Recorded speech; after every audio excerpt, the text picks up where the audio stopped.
Okay, well, welcome to the second bonus episode of Eldritch Girl this month. And this time I'm going to be reading two pieces for you from the Monstrous May challenge that I'm doing on Twitter. You can go to Johannes T. Evans on Twitter and see all of the prompts for that. Johannes is doing some live stuff with the Romancing the Gothic project as well. So there's things like tea with monsters in the morning and evening. It's British time, where we kind of just meet up and chat about our work and what we're doing and what we're writing about. So that's still going on every day through May. And I'm doing stuff and posting it exclusively on my Ko-fi. I've posted one thing on my blog as well, but everything that I'm writing and doing for this is going to be on the Ko-fi mainly. Some of it is for free and some of it is for patrons or supporters. So if you support me on Ko-fi, you can just support me once and you get access to absolutely everything that is locked. That becomes unlocked for 30 days. So you can just drop me a tip in the Ko-fi jar and you can read everything I've got. I'm going to read out two things for you for the podcast. So one is iconic settings, and that is from the point of view of Fairwood House. So that's a bit before the Crows, but it kind of ties into the Crows, and it just is a little bit of a fun short story for you. The other one is the prompt, a baby monster. And it's a horror scene from a potential opening for my novella. Content warnings for that one: pregnancy horror. There's a reference to cows being mutilated. So yeah, it's kind of like Wakewood meets The Thing, I guess. So think about that along those lines. Yeah, so I'm going to read those for you. Anyway, so enjoy. First of all, iconic settings. Unowned after the last Sauvant severed ties with the world, his mortal contract at an end, Fairwood House lost itself in emptiness and slept. Damp crept into its bones. Owners had always come and gone this way, renters of their own flesh and time, but never for so long. Fairwood's rooms remembered while they waited, already in decline. Remnants of 13th century masonry in its roots chanted soft, sonorous lullabies. The maze of attics lay abandoned and recalled days of verdant green before they hacked its ribs from the earth and stripped them down for supports. The bedrooms slipped into dreaming, painless and quiet. Mould spread and seeped everywhere, rot set in, rainwater stalked the dismal cracks down the walls. Fairwood roused itself briefly when the agents came, summoned some warmth into its tiles and tried to make its rooms welcoming, but they were stony-faced, cold-fingered, and they were soon gone. The study, which had seen many such men over the years, recognised them as vessels of profit with no love in their briefcases, hearts of paper and ink. Disseminating this knowledge to the rest of its rooms, quashing hope and banishing it into dusty corners, Fairwood fell back to its rest, dissatisfied. As time went on, visitors diminished. Only trespassers and intruders came. They congregated in twos and threes, but Fairwood did not know who they were. The upper windows watched them gather, pointing, huddling, conspiring. They came back with vans at night for the lead and copper, experienced skinners stripping the roof as the attics groaned beneath them. Others forced open the tradesman's entrance at the back, despite the door's valiant resistance. The mortice lock shuddered, bolt biting hard into the frame, but they tore their way inside and ripped out wires like pulling teeth. The parlour bells jingled in pain. The rooms lost touch with each other, consciousness fragmenting, leaving the second-best bedroom utterly bereft. They didn't come back. Gradually, the rooms found ways to reconnect, through cracks and damp and the eddies of the drafts. The house whispered to itself on moonless nights, and intruders drawn to eerie things came to listen ghoulishly to its sad stories. Sometimes they stole, sometimes they gave it swirls of paint its panels didn't want, lacquering and disfiguring and gouging initials into oak that remembered the days of Cromwell. After a while they stopped coming back. Only the murder came back, twilight after twilight. Dark feathers adorned the gutters, beady eyes glittered like jewels on the slates, Wicked beaks gaped in cackling calls. They were its consolation. Fairwood drifted in dreams, anchored to its plot, the crows its guardians and watchers. They warned it of other intruders that came, loitering, littering, talking over the house's whispers. As time went on, those that came forgot its real name, and the house slipped back into disturbed slumber, alone but for the birds, slowly forgetting too. It was winter when the storm felled the oak tree. It crashed down in flames, the 18th century kitchen extension breaking its fall, and the house woke, dismembered, to smoke and fire. It couldn't sleep again for a long time. Visitors came and took the tree away and assessed the damage. They were different to the people its owners had called in once upon a time. No flannel shirts and wheelbarrows here. The master bedroom recalled previous attempts at landscape gardening, regressing to its glory days, lost in the dusty layers of its own daydreams. Beyond its tattered curtains, the visitors churned the garden into a Flanders field of mud and war, machines and saws despoiling the piece, seen straight out of the night terrors still embedded in the bedroom walls like shrapnel. The crow struggled to coalesce its fragmented thoughts and pleaded with them to stay. One said he didn't like the way the wood groaned, although it was stable. One said they thought the wind had found gaps in the warren of attics, that the shingles were loose. One said it gave her the creeps. They boarded up the hole with MDF and Yale locks. Stay for tea, pleaded the kitchen's remains. But they had brought their own, and the crows had nothing they wanted. They left. Others came, emboldened scavengers. The crows called in warning. The doors couldn't stop them. They came and lit fires on its floorboards, spilt beer and blood and sweat, but they were not owners, and they didn't stay. Their presence only hollowed out the house, where an owner would have hallowed it. They took things, small things, tokens that belonged in cupboards and drawers wrapped in cloth. Little by little the crows emptied out. The living room lost its fireplace tiles, hearth plundered and ravaged. The music room's dust sheets were left in shameful disarray, coy corners of broken furniture left exposed to prying eyes. I am here, it thought, seeking an owner. See me, help me. But nobody came. It's cursed, they said. It's haunted. The birds took off at the sling of stones. The house bore the scars of pebbles, bottles, paint. The conservatory panes collapsed, supports splintered, spongy, brittle. Glass stared blankly upwards, fractured, reflecting the sky. It's an eerie old place, they said. Must be full of ghosts. But under the shards of moonlight, nothing stirred in the corridors, nothing glided through the rooms, nothing stroked against the glass. Robbed even of its name, the crows drifted back into a sick slumber, uneasy, fitful, angry. Deep in its coal cellar, rage began to rise, incendiary, charcoal thick. It seeped upwards, tempered by the remains of the 13th century crypt, whose thick stones still echoed with pleas of peace and reconciliation. But the crypt could not sing loudly enough, not any more, and the cellar's rage rose higher, through the channels of black mould tracking their way through the mortar between the bricks. It seeped through its beams and joists like sap through a living tree. I am here. I am here. I see you. A young boy entered, another intruder forcing his way in to steal. The crows wrenched its rotten boards apart, and the boy fell through the coal cellar's trapdoor, sapling legs snapping like rotten banister bars. The house enveloped his screams, fed from them, hissed and creaked in satisfaction. Visitors returned briefly to extract him, blue flashing lights scything over the nettles and bricks. Few entered after that. At first, the crows exulted, hulking in lonely starlight, casting ugly, twisted shadows of rage on the lawns. But the rage dried, crumbled away, leaving it empty and alone. How was it to find an owner now? Desire emanated from its broken places, spreading on the wind like wood smoke, purling around the passers-by who breathed it in.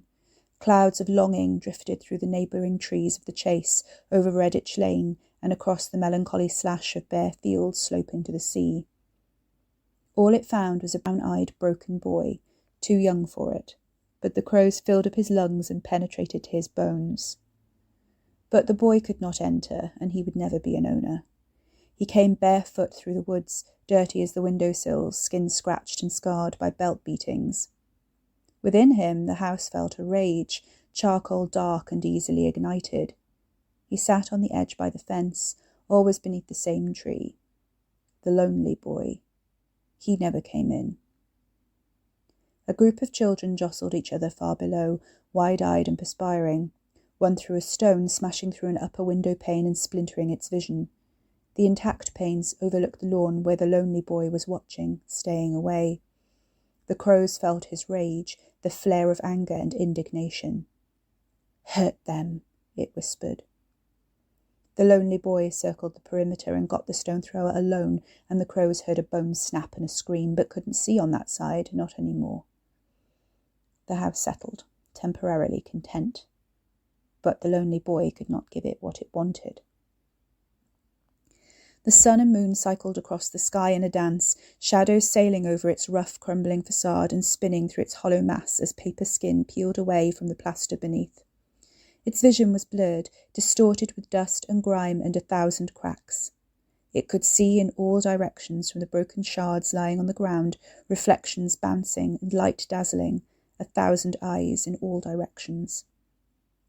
The lonely boy was always just on the edge of sight. Sometimes he disemboweled squirrels. He talked to the house, told secrets, spoke of life in other structures the crows dimly imagined. A few years later he left lager cans behind, washing down pills that made him unpredictable and telling the house it was his 15th birthday. The gaping wound in its kitchen mourned the absence of cake. He slumped by the fence and watched the crumbling walls, longing in his glazed, wild eyes. The crows heard its name on his tongue, its real name, not the other. And so Fairwood remembered. Fairwood waited for him to grow up, but the contract was not for him. He was not, would never be an owner, his broken places never healed. Fairwood released the last breath of hope from its casements in a flutter of dark moths, and let them flutter away into the moonlight. Without attention, it slid deeper into decay. The moon and sun continued their dance, rotating sharp and silver, hot and arcing over its form. Fairwood called out, weaker, one more time. "I'm here. I'm here. See me." The dying lambent sunlight played on its windows, winking out a distress call. It caught a glimpse of a stranger as the essence of her fragmented self passed by. She was a passenger in a blue saloon, heading up Redditch Lane towards the village of Piddingdean. Fairwood felt her the way it felt all those with jagged edges and broken places, but many had passed that way and left nothing behind.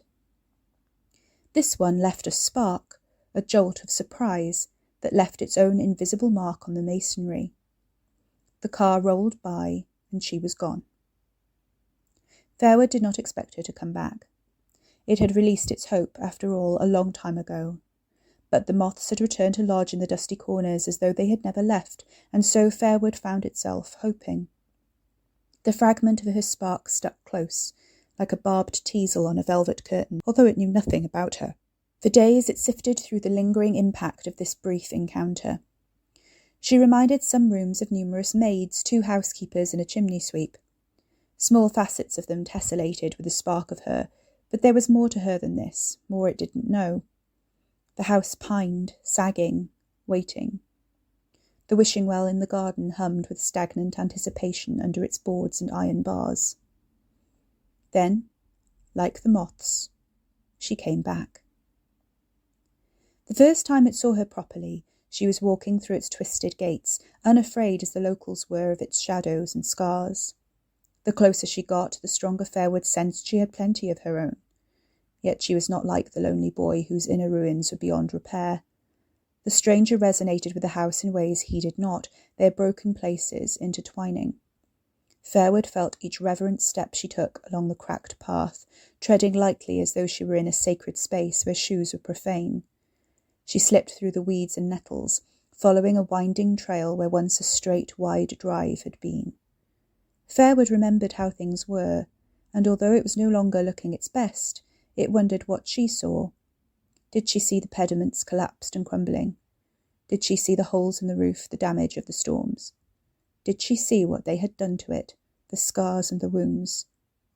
Or could she see it as it was, as it wanted to be seen, as it had once been and could be again? The murder of crows gathered silently in the tall, weed-choked grass took off as one in a dark, ragged cloud of beating black wings. Fairwood waited. Its porch, overgrown with ivy and creeping weeds, offered itself to her with anticipation in the breathless stillness of the afternoon light. Its upper room saw her dimly through fractured, grime-obscured panes, watching as she took her first steps up to the grand entrance, sunbeams glinting softly over her hair. She could have been anyone. Fairwood didn't care if she was a shopgirl or an axe murderer. The music room alone recalled a past owner's savage reign of axe blows in a drunken rage, hundreds of season cycles ago, and quietly begged to differ, but was overruled. The house waited as she approached, wanting to find out who she was. Breaths of its need, its hope, its desire poured from its chimneys, pooled invisible in the grounds, pulled her closer. She stood at the door. Her soft touch transferred her palm's heat onto the mullion, infusing the whole door with tendrils of warmth. It blushed through the lock and the hinges, bleeding gently into the brick and seeping into the mortar. It spread around holes and crevices ravaged by time and vandals, impregnating the plaster cracks and filling them with a cordial glow. Its hinges moaned as she pushed, gentle but firm, her fingers trembling. After so many rough, forced entries by those who came stripping and stealing, this felt different. Foliage and debris swirled in the brief gust as its proud door yielded to her careful pressure. The inward suck of air left an anticipatory tension behind. She stood still, holding her breath as she paused in the entrance, bright eyes full of wonder and teasing mischief.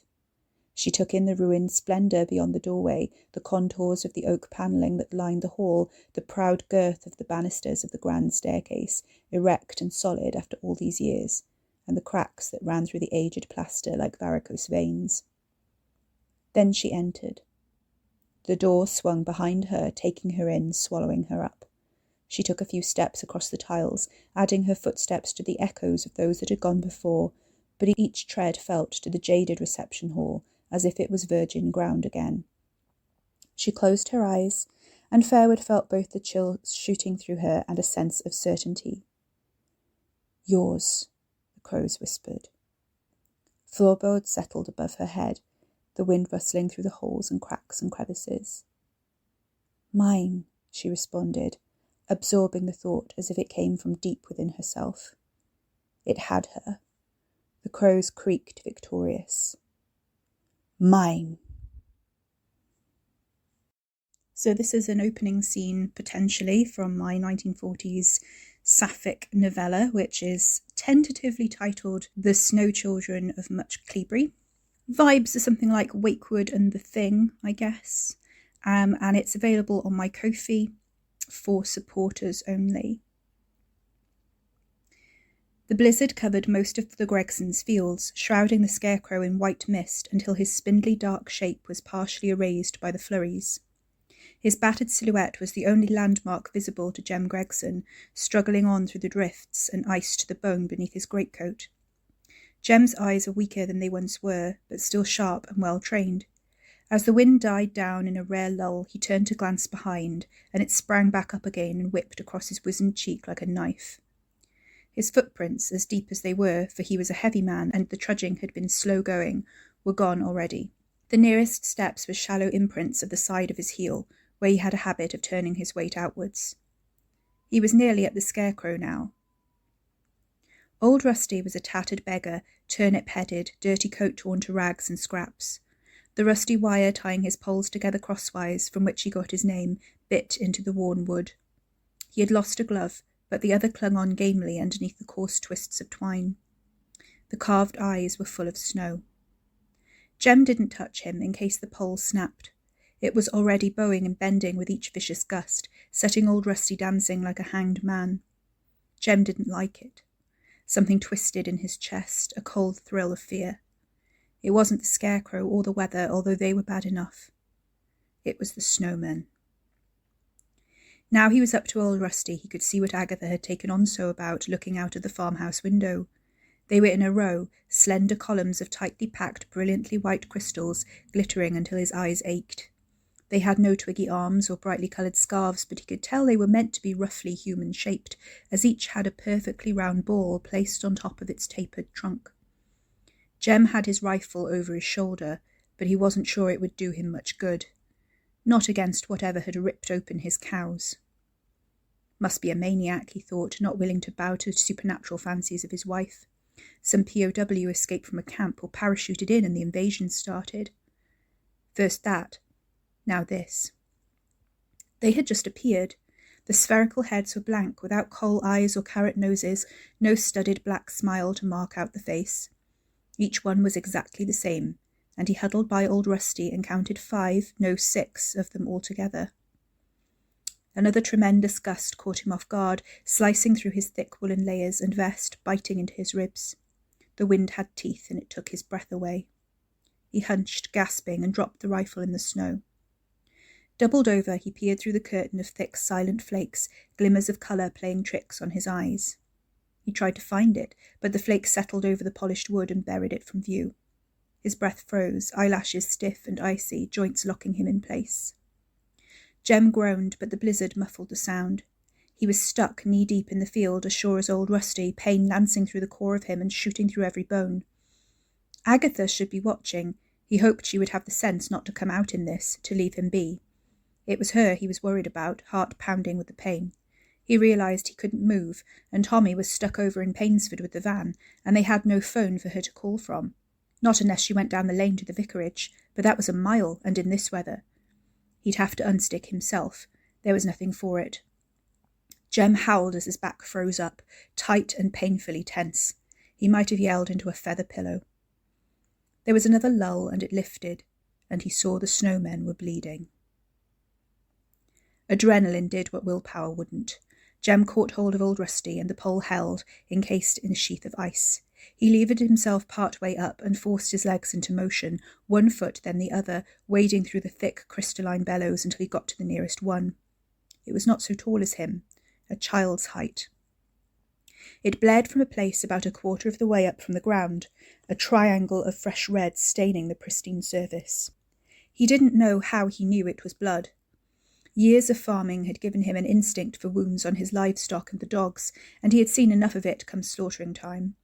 It couldn't be anything else, the way it oozed and ran and spread. Jem had a horrible feeling that the snowman was not a snowman, that it, like the ice around old Rusty's pole, was a sheath around something else. He dug his gloved fingers into the spot above the blood and swore as they hit resistance. He tried again, twisting them in slower, clawing the compacted snow away. There was something underneath, something red and slippery. Steam trickled out of the wound he'd made.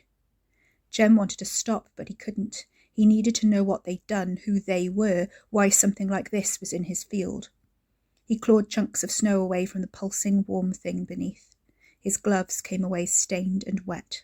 It was like birthing a calf, he thought, breath ragged. The snow stung his knuckles, numbed his fingers with 1,000 needles before all he felt was the cold. The snowman crumbled into the drifts, deepening around his aching legs, and the thing slid out of it, red raw and bloody. Jem gave a shout that was snatched away on the wind and muffled by the falling flakes. It flopped out of its icy prison, a cow's womb, warm and wet and bleeding. Full. Jem struggled back, every step agony, flailing stiffly around for the butt of his rifle. The womb pulsed, alive. He made it back to the scarecrow, the few feet feeling like miles, and thrust his arm up to the elbow in the fresh fall. He found something hard, but it took moments to register. He barely felt what it was, and could hardly close his fingers around it. The rifle came away from the snow with a heave that took all he had. He couldn't feel it in his hands. It may as well be a stalactite, smooth and ice-cold. He fumbled for the trigger, but his finger wouldn't crook. The womb split open, spilling slick, bloody contents out over the snow. Jem forced the rifle butt tight into his shoulder, finger stuck unprotesting, and another savage flurry blinded him for a moment. When it lifted a little, Jem could see a spider-thin limb, pale as the snow beneath the streaks and globs of afterbirth sticking out of the split. A perfect hand, 4 fingers and a thumb, no bigger than his granddaughter's, starred out with its palm towards him. Jem stumbled in surprise as the wind whipped him, and the gun went off. Okay, well that's iconic settings and Baby Monster, 2 out of my various contributions to Monstrous May challenge. If you do want to read more, I've got tons more. Some of them are cut scenes from The Crows. There's some stuff that didn't make it into 13th, the next novel. There's some stuff that are kind of exploration scenes that I just wrote for fun. There's some brand new stuff. There's stuff about merfolk. There's stuff about vampires. I've got all sorts of things. So, and there's a really cool werewolf scene as well. So if you want a mix of stuff for Monstrous May, look no further than my Ko-fi. So that's ko-fi.com/cmrosens, and you'll be able to find all of my stuff there. Drop a tip in the tip jar for £3 and you get access for 30 days for everything that I've got locked. But if you don't want to do that and you just want to read the free stuff, go ahead. But please share my Ko-fi as well, because other people might want to support me, and it's just a nice way of supporting me if you can't drop any money in the jar. If you do want to buy anything from my shop as well, you can buy all my ebooks from my shop. So that's all my Ko-fi. And if you did share it with people, I would be really grateful. Look forward to seeing you on Thursday, and we'll do the next chapter of The Crows. Have a good week, everyone. Bye.